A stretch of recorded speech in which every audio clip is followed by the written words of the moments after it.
So I'd like to introduce Stephen Czarda. He, again, is a distinguished graduate, 2009 of RMA. He had a distinguished career here as an athlete and a scholar as well. He went off to George Mason University, where he studied mostly sports management, got a bachelor's and a master's degree from there, and he currently is the senior writer and content coordinator for the Washington Redskins. And so he's going to impart some knowledge straight from FedEx Field. Stephen Czarda, please.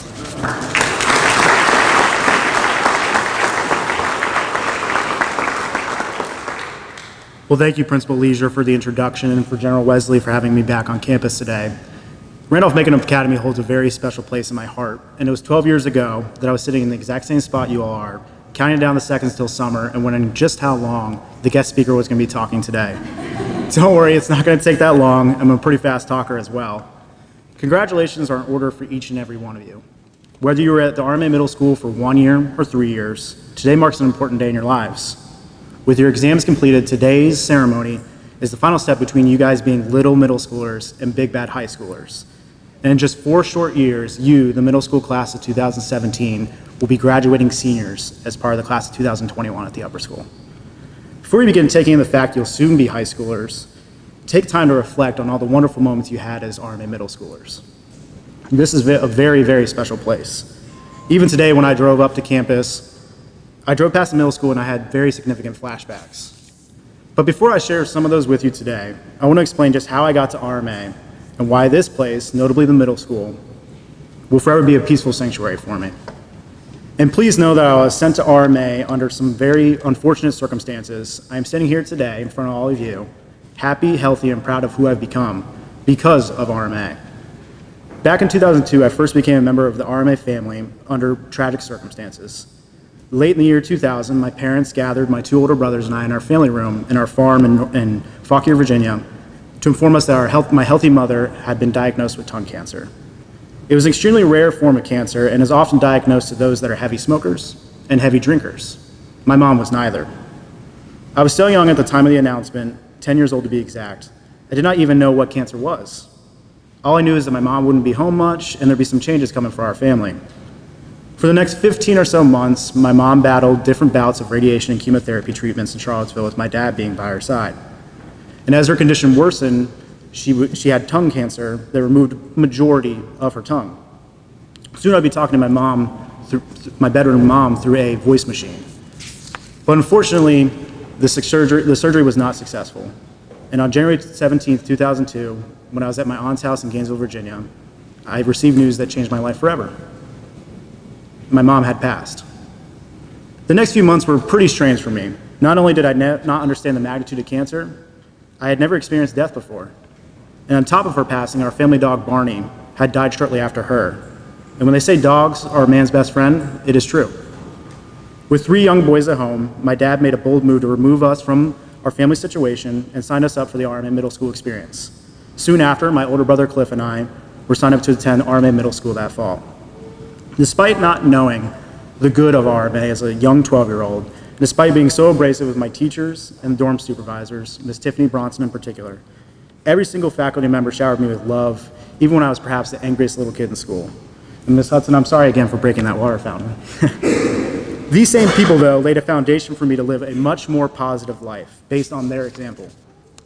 While my RMA beginning happened because I lost my mother, this school, this setting, and the middle school in particular, changed me.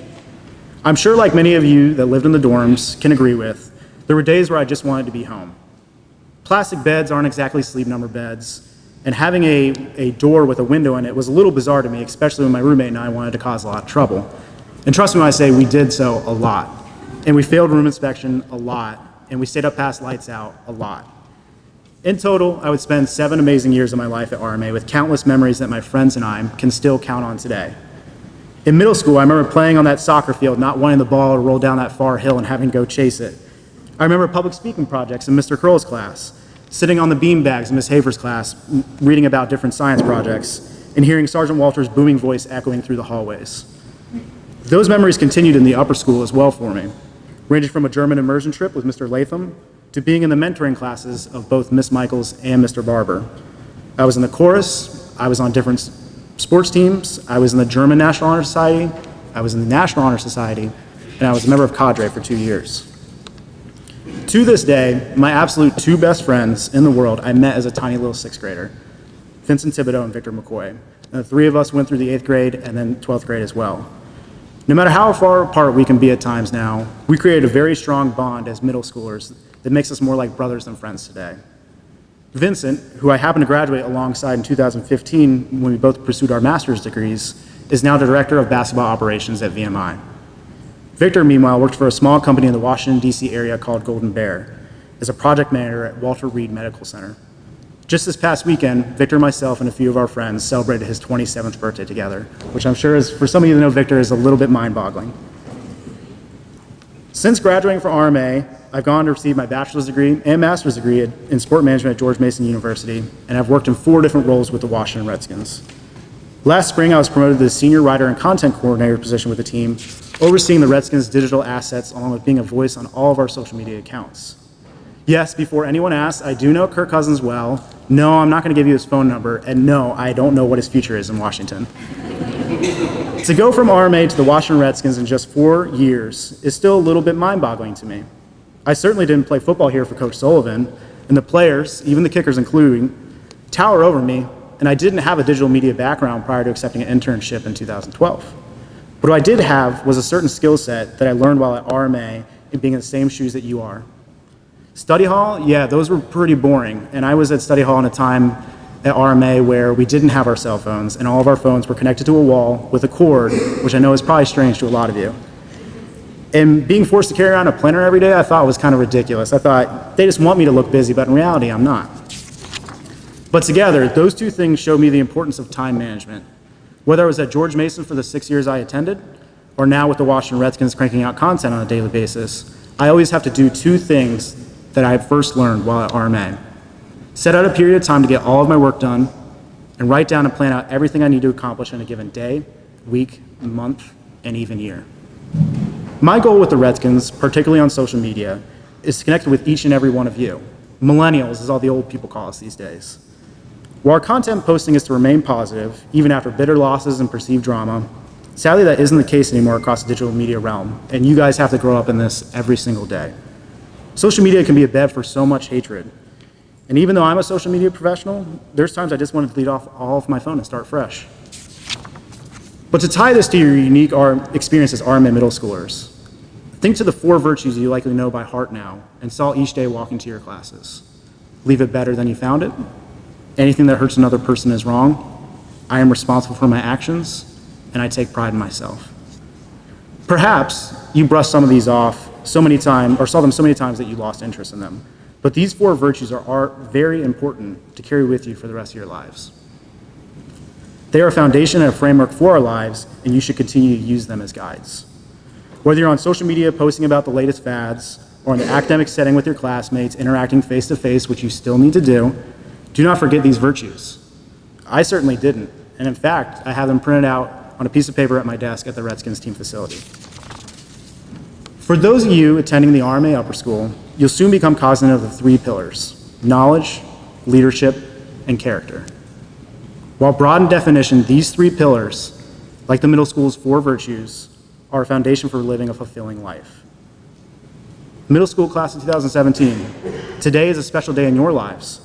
For some, you'll bolt out of here as quick as you can, hop in your parents' car, and just be ready for summer. And for others, you might shed some tears, you might linger around a little bit, and that's okay.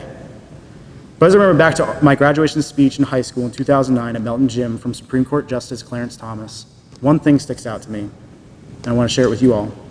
Today is the end of the beginning, not the beginning of the end. Before I end this speech today, I would like all the 8th graders to do me a favor here. I would like you all first to stand, and then turn around and face your teachers, coaches, family, and friends in attendance. Go ahead.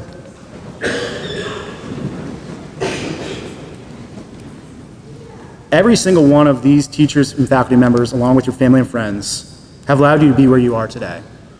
Now older, and hopefully wiser, I wish people like Sergeant Walters, Miss Hafer, Miss Richmond, Mr. Allenson, Mr. Patton, Mr. Irwin, Assistant Principal Mike Costello, Miss Bennett, were alongside Miss Hudson, Miss Grove, Mr. Curl, Mr. Latham, Mr. Barr, Mr. Barber, and so many others sitting up here today.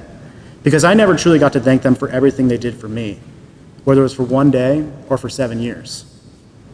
And to your family members for choosing for you to attend RMA and sticking by your side when you were in class every single day.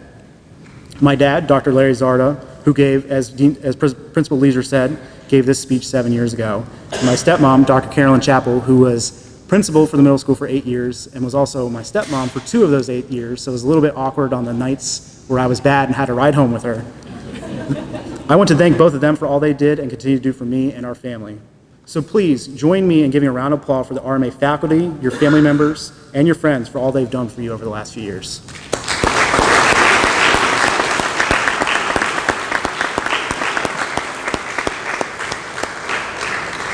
You guys can be seated.